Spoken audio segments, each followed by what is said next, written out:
안녕하세요. 입시는 이쌤의 이도원입니다.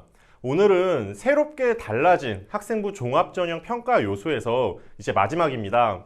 공동체 역량을 한번 저 이쌤과 좀 자세히 살펴볼 텐데, 지난 시간에 이제 학업 역량 파트와 진로 역량 파트를 살펴봤어요. 아무래도 여러분들께서 아니 선생님 학생부 종합전형에서 이제 뭐 학업 역량 중요하다고 말씀하셨고 뭐 진로 방향성, 진로 역량 파트 중요하다고 말씀하셨어요. 근데 공동체 역량 좀 비중이 낮더라도 어떻게 평가하는지 알려주세요. 분명히 궁금해 하실 겁니다. 그래서 오늘 좀 자세하게 어떤 식으로 평가하는지 살펴보겠습니다. 자, 먼저 살펴보기 전에 우리 공동체 역량이 어떤 건지에 대해서 먼저 알아봐야 됩니다. 자, 공동체 역량은 우리가 과거에 학생부 종합전형 4대 요소라는 기준이 있었죠. 그랬을 때 발전 가능성 영역과 인성 영역의 파트가 합쳐져서 공동체 역량이 됐다고 생각해 주시면 됩니다.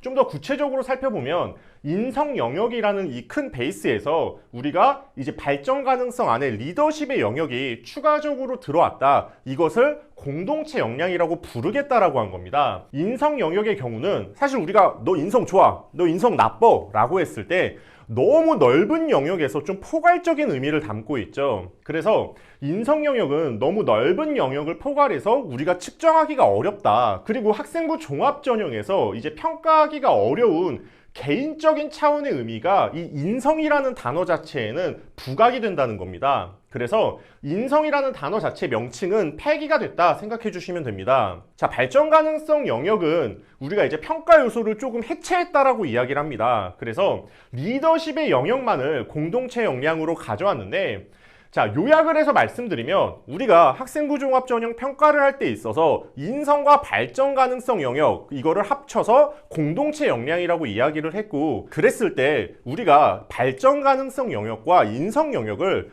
평가하고 해석하기가 좀 애매하다. 그래서 공동체 역량으로 재구성했다라고 생각해 주시면 됩니다. 자, 공동체 역량에서 우리가 첫 번째로 협업과 소통 능력을 좀 살펴볼 텐데, 우리가 인성과 발전 가능성 이야기를 할 때 소통 능력이 중요하다라는 이야기를 참 많이 했죠. 자, 그랬을 때 이 협업과 소통 능력은 두 개를 포괄한 느낌이라고 생각해 주시는 것이 아니라 협업이라는 능력과 소통 능력이라는 이 두 가지를 그냥 나열해서 평가를 한다라고 생각해 주시면 됩니다. 자, 그래서 각각의 것이라고 생각해 주시면 되는데, 학생이 한 활동을 합니다. 그럼 그 활동 속에는 어떠한 과정이 담겨 있겠죠. 자, 그 과정을 그 공동체 속에서 학생들끼리 소통을 해서 뭔가 문제를 해결해 나가는 과정 자체가 사실 협업과 소통 능력이라고 해석해 주시면 돼요. 제가 결론부터 좀 말씀드린 건데, 결국에 공동체의 목표, 그러니까 학급에서 뭐 동아리가 됐든 수업 시간이 됐든 또는 친구들 사이에 뭐 조모임이 됐든 그 공동체의 목표를 위해서 당연히 협력을 하겠죠. 결과값을 뽑아내려면. 자, 그럼 그 협력 속에는 뭐가 있죠? 소통 능력이 있다라는 겁니다. 자, 그래서 총 세 가지로 평가를 한다고 기준점을 제시했습니다.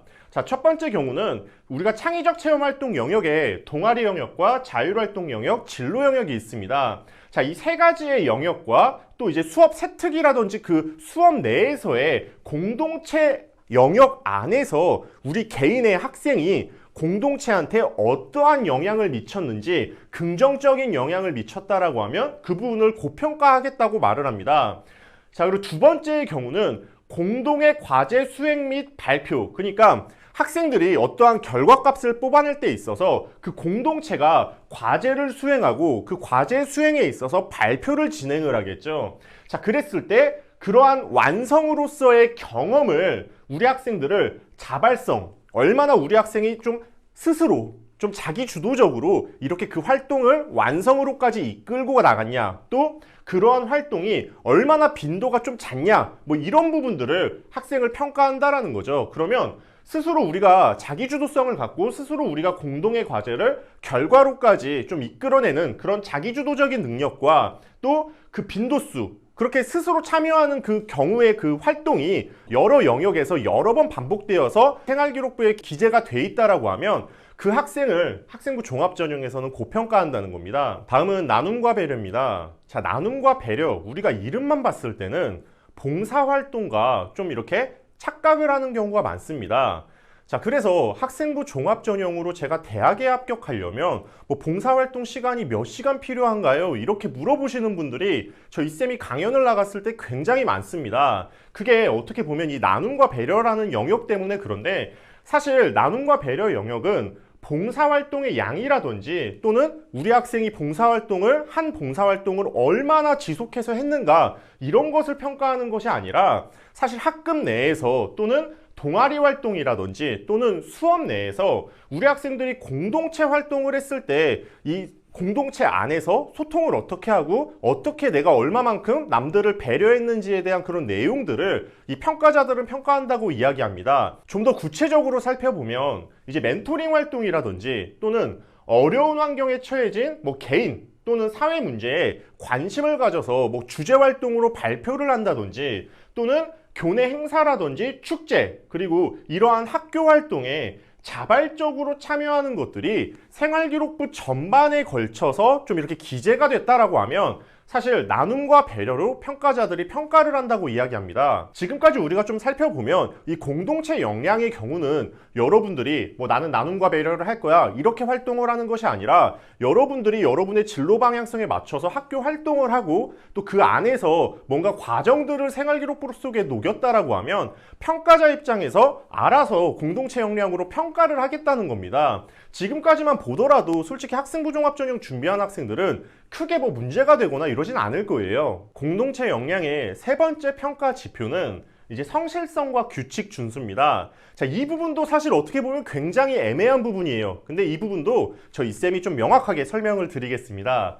자, 성실성과 규칙 준수는 결국에 책임감을 보겠다는 겁니다. 그래서 학생이 본인의 뭐 어떠한 역할을 책임감을 바탕으로 자신의 의무를 다하고 또 공동체가 정해놓은 그 기본적인 윤리라든지 원칙을 지켰는지를 보겠다는 겁니다. 학생으로서 당연히 저 이 쌤이 되게 강조하는 부분이에요. 이 당연하다는 거를 못 지킨다라고 하면 학생부 종합전형에서는 불합격할 수밖에 없다는 거죠. 자, 구체적인 걸 살펴보게 되면 학급이라든지 수업시간 그리고 동아리 활동에서의 역할적인 부분들이 있습니다. 자, 이러한 부분들을 잘 지켰다라고 하면 사실 성실성과 규칙 준수 그리고 그 역할을 통해서 어떠한 과정을 보여줬다라고 하면 굉장히 다양한 영역에서 또 고평가를 받을 수 있겠죠.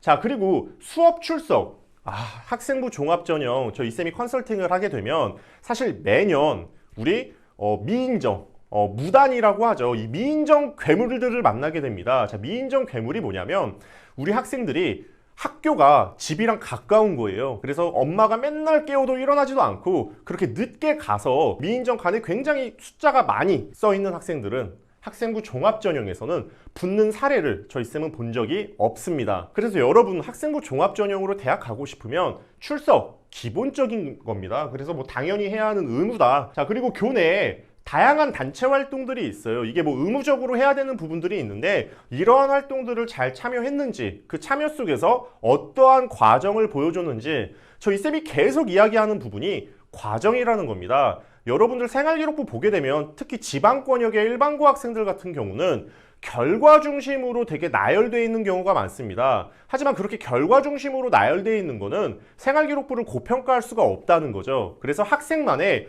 특별한 개인적인 과정이 담길 수 있게끔 그 과정이 나의 진로 방향성과 굉장히 좀 이렇게 밀접하게 연관되어 있다라고 하면 진로 역량으로도 평가될 수 있습니다. 자, 그리고 마지막으로 학교폭력 가해자 등의 사례는 당연히 부정적 평가죠. 아니, 부정적 평가가 아니라 학폭을 한 친구들은 학생부 종합전형으로 합격이 되면 공동체 역량의 마지막 평가 지표는 리더십입니다.